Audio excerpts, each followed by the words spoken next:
tashi babi na bakwai a cikin kitabul juma'a, babu ma ja fi sa'ati lati yawmil juma'ati.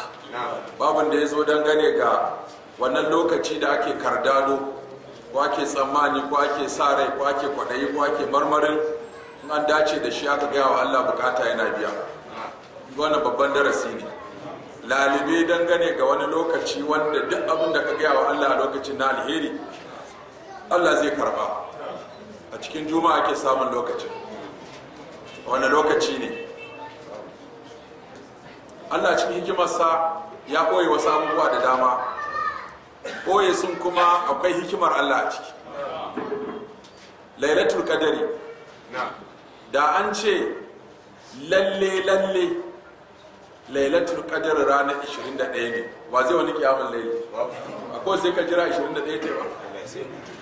Da an ce maka lalle 23 ne ko lalle 25 ne ko lalle ba sabani 27 ne, to da duk da ragowar dararen ba za su samu rabo na a tsaya a yi sallah a cikinsu ba, domin ga kwaya ɗayan da ya fi khairun min alfi shahar, ya za ka je ka yi tsayuwa a wani dare daban.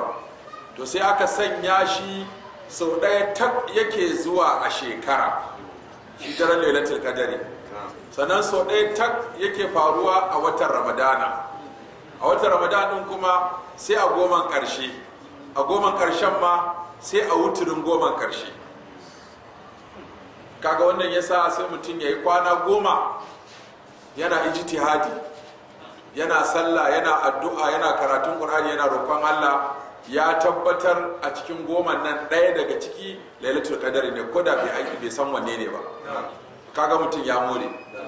To haka nan ismullahi al-azam shi ma sai aka ɓoye shi a cikin sunayen Allah, cewa wanne ne ismullahi al-azam. Inda aka yi magana sai kaga sunayen Allah ne yake hadawa da yawa.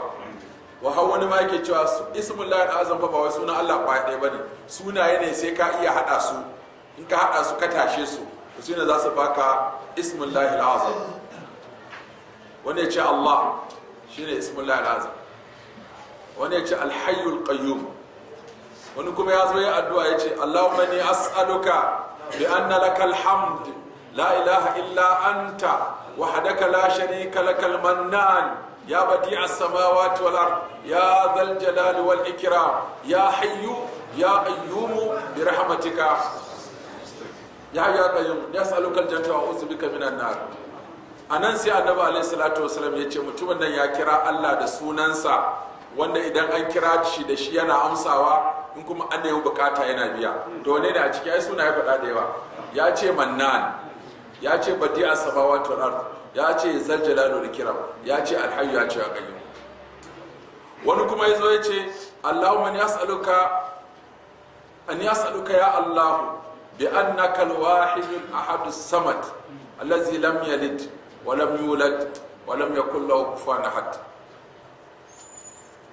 Ya Allah na roƙonka ya Allah bi annaka al-wahid al-ahad as-samad, al-wahid al-ahad as-samad Allah. Waɗannan duk sunayen Allah ne. To wanne ne azam din? Shi ma ya tawassali da wannan. Annabi alaihi salatu wasallam ya ce yayi kamun kafa da ismullahi al-azam. Wani kuma ya karanta wa ilahukum ilahun wahid la ilaha illa huwa ar-rahmanur rahim. Shi ma annabi alaihi salatu wasallam ya ce ya kira Allah da sunansa al-azam.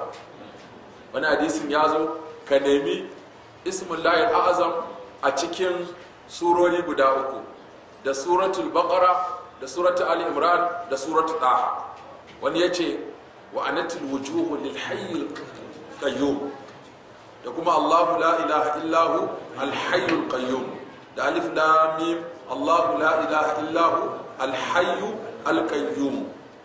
Sai ce nan ne.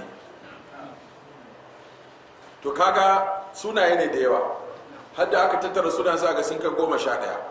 Akwai al-mannan, akwai badi'us samawati wal ard, akwai zul jalali wal ikram, akwai al-hayyu, akwai al-qayyum, akwai Allah, akwai al-wahid, akwai al-ahad, akwai as-samad, akwai ar-rahman, akwai ar-rahim. Sun kai 11. To wanne ne cikin asmul kun ga an ɓoye ne don ka kira Allah da sunayensa gaba daya. Wataƙila da an fito ƙarar an faɗe shi, ragowar sunayen Allah ɗin ba za mu kula da su yadda za mu kula da wannan ba. Sai aka ɓoye shi a cikin sunayen Allah, illa 99 isman man ahsaha dakhala aljanna. Allah yana da sunaye 99, to ina suke?